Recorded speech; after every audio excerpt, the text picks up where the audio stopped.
Fala galera do Vira e Bicho, tudo bom? Eu sou o professor Adriano Santana.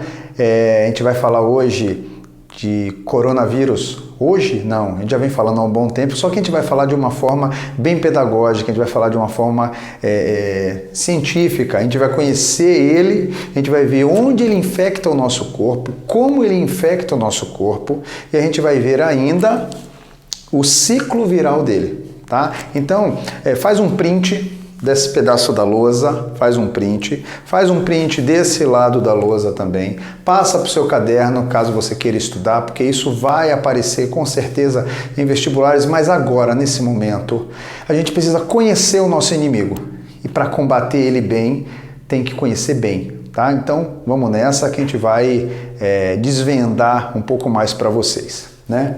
Vamos falar um pouco da cronologia.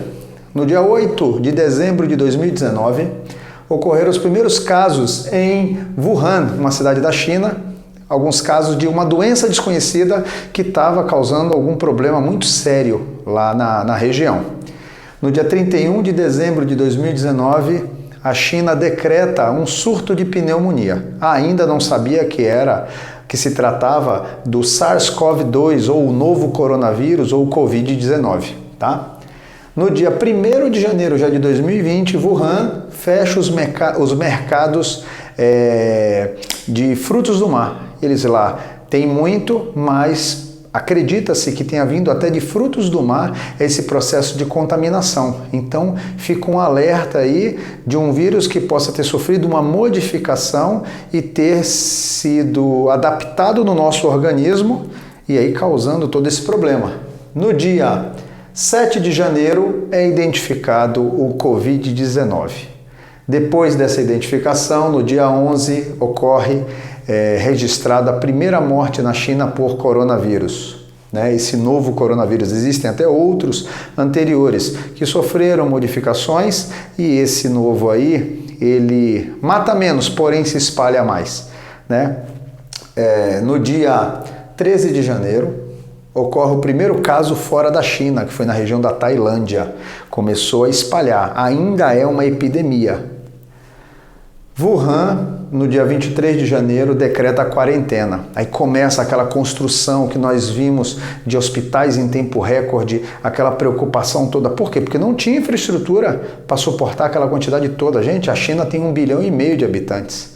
Né? Então, muitos leitos foram construídos e muita gente se contaminou, inclusive o pessoal da parte da saúde, e muitas mortes ocorreram. A gente já vai falar disso. No dia 24 de janeiro, a Europa tem seu primeiro caso registrado na França. Depois, no dia 25 já de fevereiro de 2020, um mês depois, o Ministério da Saúde diagnostica o primeiro caso de coronavírus no Brasil. No dia 11 de março, a Organização Mundial da Saúde diz que o Covid-19 é uma pandemia, é uma doença que não é mais regional e sim mundial. No dia 13 de março de 2020, a Organização Mundial da Saúde, a OMS, decreta que não é mais a China já está saindo do processo de doença, já está descendo o índice de coronavírus na China, porém a Europa se torna um novo epicentro. Dia 17 de março de 2020, há 2 dias que hoje a gravação é do dia 19 de março, então no dia 17 já eram registrados 179.111 casos confirmados de coronavírus, sendo 7.426 mortes. É muita gente. No dia 19 de março de 2020, hoje, até antes de eu gravar esse vídeo, já tinham 6 mortes no Brasil por coronavírus. Isso é muito próximo, antes estava muito longe. Nunca deixou de ser sério, envolviam vidas, 1 ou 1 milhão, a gente se preocupa, mas agora está aqui, está no nosso quintal e a gente precisa conhecer. Pode ser que no final desse vídeo já tenha aumentado esse número, só que a gente vai ter que fazer com que ele não aumente de forma significativa. Por isso, a gente passa a entender e depois a gente divulga o conhecimento para que a gente consiga atacar de uma forma decente. Lá no viribicho.com eu já postei inúmeros vídeos fazendo desmistificações. Aqui não tem fake news. Então, quando você for assistir um vídeo, assista quem está dando a cara. Não fica ouvindo só gravações, não. Porque muita gente fica imitando e falando fake news para vocês ou informações desinformadas. Segue aqui, que o conhecimento é o que vai nos afastar do caos. Tá? Com caos a gente não chega a lugar algum. Essa é a estrutura do nosso SARS-CoV-2, o nosso Covid-19, o nosso coronavírus, o novo coronavírus. Ele é feito de uma cápsula de proteína com material genético dentro. Isso é a estrutura básica de qualquer vírus. Só que o SARS-CoV-2, ele, além de uma cápsula proteica com material genético dentro, ele tem ainda um envelope membranoso. Tudo isso produzido pela célula que o capturou. Porque o vírus não é um ser vivo. O vírus é uma estrutura biológica que não tem célula. Então ele não faz nada até ser capturado por uma célula que ele se combine. Ao se combinar, a célula puxa ele para dentro e passa a reproduzi-lo. Inclusive, em alguns momentos, dando a ele, além do que ele já tinha, um envelope membranoso, que dá a ele maior chance de infectar outras células, maior chance de combinação. Tá? Mas olha o que acontece. Em volta nós temos glicoproteínas, que são essas glicoproteínas que são reconhecidas pelas proteínas da célula para pegar e puxar ele para dentro. Por isso que ele não infecta qualquer célula. Tá? Ele tem hemaglutina, que são alguns tipos de enzimas. Tá? Aqui dentro nós temos as proteínas presentes na membrana que as nossas células colocaram nele. Lá dentro, em vermelhinho, bem fininho, nós temos o RNA, que é um tipo de RNA positivo. Isso é agravante porque esse RNA já entra na célula sendo copiado pela nossa célula. Ele não é um RNA negativo que entra, tem que ser produzido um novo RNA, que é o positivo, para que ocorra a replicação. Não, ele já entra prontinho para causar lá dentro. Só que ele é envolvido por um capsídeo. Né? Em outras aulas a gente vai falar um pouco mais da importância desse capsídeo que protege essa fita de RNA. Existem vírus de RNA e existem vírus de DNA. Ou é de um jeito ou é de outro. O coronavírus é do tipo de RNA, ok? Bom, é um vírus que ele atinge especificamente células dos alvéolos pulmonares. O que são alvéolos pulmonares? Olha aqui o sistema respiratório. Fossas nasais e boca, desce faringe, laringe, traqueia. Olha aqui a traqueia. A traqueia se divide em brônquios. Esses brônquios entram nos pulmões, se transformam em brônquios menores, que são os bronquíolos, e na ponta desses bronquíolos eu tenho os alvéolos pulmonares, isso por todo o pulmão, tanto o pulmão direito quanto o pulmão esquerdo. Então nós temos os pulmões infestados de alvéolos pulmonares. É nos alvéolos pulmonares que ocorre a troca gasosa. Essa troca gasosa que é conhecida como hematose, é um tipo de difusão. O oxigênio que entrou vai passar para a corrente sanguínea e o gás carbônico trazido do corpo pela corrente sanguínea vai passar para o pulmão. Enquanto o oxigênio entra no sangue e vai para todas as partes do corpo, o gás carbônico que veio de todas as partes do corpo vem para o pulmão e volta. E a gente solta ele. Dessa forma simples. Dentro dos alvéolos pulmonares, eu aumentei e nós temos as cavidades dos alvéolos pulmonares. Olha aqui, ó, 3 cavidades. Essas cavidades são formadas e revestidas por um tipo de célula chamado pneumócito tipo 1, que é uma célula de revestimento. Ela reveste aqui, ela aqui, ó, essa bonitinha aqui, tá? Mais branquinha. E também existe, junto a essas células, o pneumócito tipo 2, que produz um líquido chamado líquido surfactante, que faz com que dilate a cavidade do alvéolo para que o ar consiga ter penetrabilidade. Então, esse líquido surfactante cria um espaço na célula para que ela aumente o espaço dos alvéolos pulmonares. O ar chegando até aqui, ele consegue fazer a troca gasosa aqui nos capilares sanguíneos. Então, o pneumócito 2 é importantíssimo para que eu tenha os meus, vamos dizer assim, os meus alvéolos dilatados para que eu consiga jogar o oxigênio para o sangue e pegar o gás carbônico e soltar. O SARS-CoV-2 ele vem e ataca quem? Os pneumócitos tipo 2, causando o quê? Uma não produção do líquido surfactante, ocorrendo o quê? Uma diminuição do espaço dos alvéolos pulmonares. O ar vai, mas não chega, não ocorre a troca. Então eu fico com falta de ar, que é o grande sintoma do coronavírus. Essa falta de ar causada por qual motivo? Porque eu estou destruindo os pneumócitos do tipo 2. Mas como ocorre então o processo infeccioso nesse tipo de célula? Olha que é específico, olha que eu não estou falando de células da garganta, não estou falando de células da traqueia, eu estou falando de células dos alvéolos pulmonares. É onde ocorre a infecção do coronavírus. Olha como ocorre dentro da célula. Aqui nós temos o ciclo viral. Aqui é uma célula, essa parte em membrana celular. Essa membrana celular protege todo o citoplasma. Tem o núcleo celular. Do núcleo saem pequenas redes cheias de ribossomos aderidos, que é o retículo endoplasmático granuloso, ou antigamente chamado de retículo endoplasmático rugoso. Ele é cheio de bolinhas, que são os ribossomos. Ribossomo é uma estrutura celular, uma organela, que faz produção de proteínas. Os ribossomos leem o nosso material genético para produzir as nossas proteínas, para produzir o nosso corpo por inteiro, hormônios e tudo mais. Então os ribossomos são eles quem fazem a leitura do material genético. Do retículo endoplasmático há a formação do complexo golgiense, que vai armazenar tudo que foi produzido pelo retículo para jogar para fora da célula, para que seja transportado por todo o corpo, para as partes que precisam de hormônio, para as partes que precisam de certas proteínas musculares, enfim. A célula faz o seu processo de produção de proteínas para jogar para fora da célula, para secretar. Quando a membrana da célula, a proteína da membrana, as proteínas da membrana da célula se combinam com as proteínas do vírus, da cápsula proteica dos vírus, ocorre uma interação e uma puxada desse vírus para dentro, um processo de fagocitose. Ao puxar esse vírus para dentro, a minha célula vai destruir a cápsula proteica, liberando no meu citoplasma o RNA viral. Esse RNA viral, por ser positivo, ele já vai passar pelos ribossomos. Os meus ribossomos agora vão produzir as ordens escritas no RNA do vírus.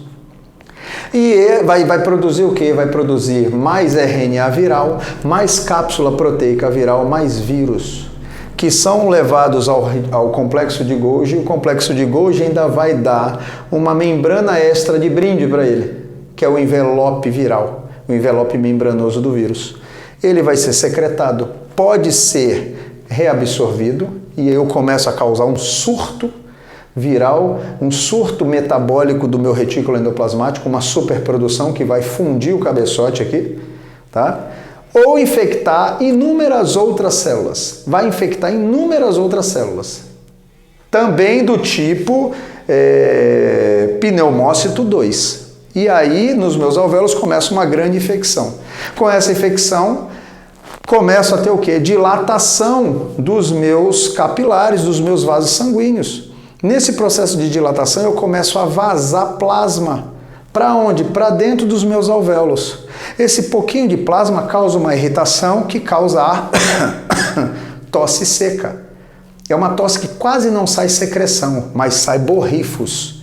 É as gotículas pelo ambiente. Essas gotículas, a gente já vai falar delas. Tá? Por que a tosse? Porque eu estou causando processos inflamatórios aqui nos meus alvéolos pulmonares. Bom, visto como ocorre o processo infeccioso, eu tenho que prestar atenção que, com esse processo infeccioso, quando as minhas células começam a sofrer apoptose, que é o rompimento, a morte celular por causa da alta intensidade produtiva do meu retículo endoplasmático, os meus lisossomos, que são outras organelas, começam a destruir a célula. Essas mortes celulares alertam o meu corpo e eu começo a produzir anticorpos. Vem primeiro células, reconhecem esses antígenos, que são as glicoproteínas virais da cápsula proteica, e passam a desenvolver células que vão destruir esse tipo de proteína, acabando com os vírus. Junto começam a formar também células de memória. Por isso que eu posso pegar várias vezes o coronavírus, mas desenvolver a doença normalmente é só a primeira vez. Assim como catapora, assim como sarampo, tá?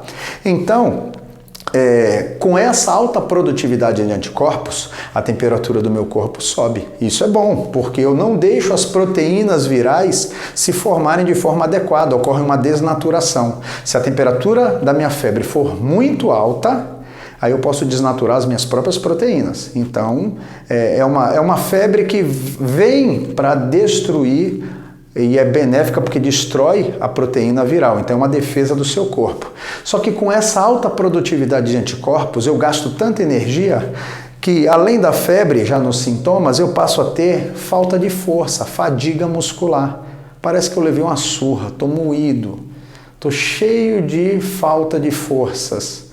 Né? Isso causa o quê? Uma baixa da minha imunidade que eu poderia lutar contra outros problemas do meu corpo, que pode me dar depois inflamações e tudo mais. Mas olha só, febre é um grande sintoma do coronavírus, nem todo mundo tem, mas pode ser. Fadiga muscular também. Tosse seca, constante, é de prestar atenção. Falta de ar é o principal sintoma, tá? Acordar se você nunca teve falta de ar, se você não tem asma. Se você tem asma, problemas respiratórios, tá, problema maior ainda, tá? Mas a falta de ar, isso aqui são sintomas que ocorrem assim a todo momento quem está contaminado pelo Covid. Pode ocorrer contaminação também de algumas células intestinais. Existem estudos verificando bem isso. Por isso, talvez cause em alguns casos diarreia. Mas já são casos até mais avançados, como dor de garganta. Eu não estou lutando, minha febre não subiu, eu vou deixar de lutar contra algumas bactérias do ar que podem inflamar minha garganta. A minha inflamação da garganta não tem nada a ver com o vírus. Da garganta não sai a virose, não sai o vírus Covid, tá? Mas ela pode ocorrer por excesso de tosses ou proliferação de alguma bactéria, algum fungo que eu peguei pelo ar. O mesmo fungo que pode me causar problemas de rinite, de alergia ou de sensibilidade. Meu corpo está em extremo alerta, então qualquer coisinha que entrar pode me gerar uma coriza, tá? Que são sintomas não diretamente ligados ao coronavírus, mas que podem surgir também. Espirros devido às corizas, o espirro é por causa da região oronasal, não tem nada a ver com o pulmão, onde está o coronavírus. O sintoma, volto a dizer, principal é a tosse, tá? Insuficiência renal, em casos bem graves, pode chegar nessa falta de energia e alguma disfunção renal, e aí provavelmente uma hemodiálise vai ser implementada naquele caso, tá? Transmissão, agora atenção. Gotículas ficam no ar até 3 horas, então tossir sem botar a mão na boca, sem botar um lenço, sem proteção para jogar isso para baixo, deixando no ar, pode ficar suspenso até 3 horas. Sabe a pessoa que usou o caixa eletrônico, saiu e você entrou? Problema, por isso que você não tem que ficar saindo de casa. As gotículas ficam em ambientes, em superfícies metálicas, até 32, 48 horas. Se for o metal cobre, morre na hora, porque o íons cobre é extremamente letal a inúmeras células, tá? E a inúmeras estruturas. Mas se for uma superfície plástica, pode chegar até mais de 48 horas, não passando de 72. Como que eu faço para higienizar tudo isso? Qualquer multiuso, sabão, água sanitária limpa. Simples assim, tá? As mãos, poxa, tem um vídeo aí no Vira e Bicho gravado sobre higienização das mãos. Mão que vai para a boca, que vai para os olhos, que vai para o nariz, para mucosas, que pode gerar transmissão. Mão que foi em vários ambientes que eu posso trazer. Basta não pôr a mão, você não pega através das mãos. As mãos que trazem ele para esse T facial, olhos, nariz e boca. É só perder essa mania. Não adianta você estar com luva e depois ficar ajeitando a máscara, sujando a máscara, se contaminando, achando que está protegido por causa da máscara.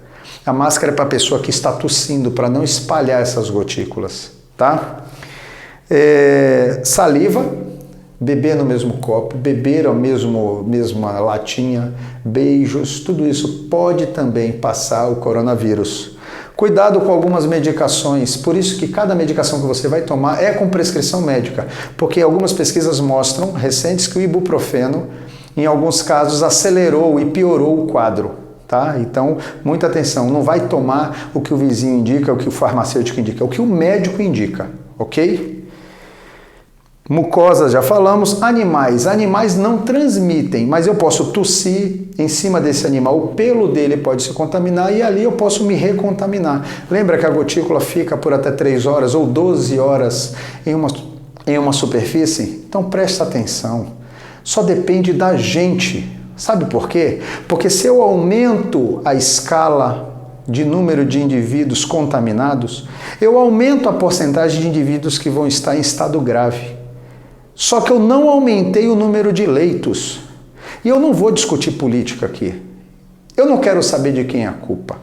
Eu quero saber como é que a gente vai se livrar desse problema. E só depende da gente. Quanto mais a gente lutar para ficarmos distantes uns dos outros, para conter essa infestação, essas infecções, menor vai ser o número de pessoas contaminadas, sendo menor o número de pessoas com gravidade. E aí talvez tenhamos respiradores artificiais o suficiente, porque eu preciso entubar para jogar oxigênio lá no alvéolo, de forma intensa. E eu só vou conseguir fazer isso com um aparelho que eu não tenho tantos aparelhos. Vocês conhecem os hospitais do nosso país. Então, a gente precisa agora se unir, dividir o litro de álcool em gel, não acabar com toda a comida que existe no supermercado. Que instinto é esse? Que espírito de egoísmo é esse? Se eu usar todo o álcool em gel para mim, as outras pessoas não terão, poderão se infectar e me contaminar depois. Pensa antes de fazer uma bobagem. Não está na hora de sair de casa, não é férias. Esquece tudo que você pode fazer lá fora. Cria brincadeiras em casa. Cria brincadeiras ali com seus pais. Nada de visitar os avós ou qualquer pessoa que tenha problemas de imunidade. Só para você ter ideia, a cada ano após os 30 anos de idade, a imunidade cai 1%.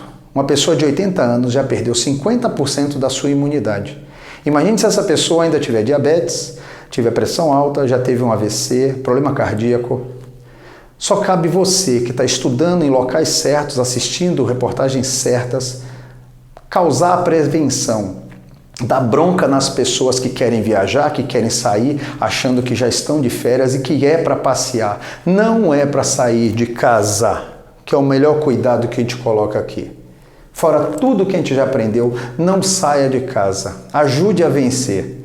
Sabe por quê? A gente pode não ser país de primeiro mundo, mas brasileiro, quando o negócio fica apertado, a gente se junta. A gente ajuda um ao outro. A gente vira bicho. A gente vira um bicho com CH, que é diferente do bicho com X que tem aqui no nosso canal. Porque a gente vai e abraça, a gente se une, a gente vive em bando. A gente é brasileiro, a gente é humano. Vire bicho fazendo a diferença para você, para que você faça a diferença para todos os outros. Propaga tudo isso. Eu estou aqui com o maior carinho, o maior amor. Que Deus abençoe a todos. Vire bicho na cabeça. É isso aí, Brasil.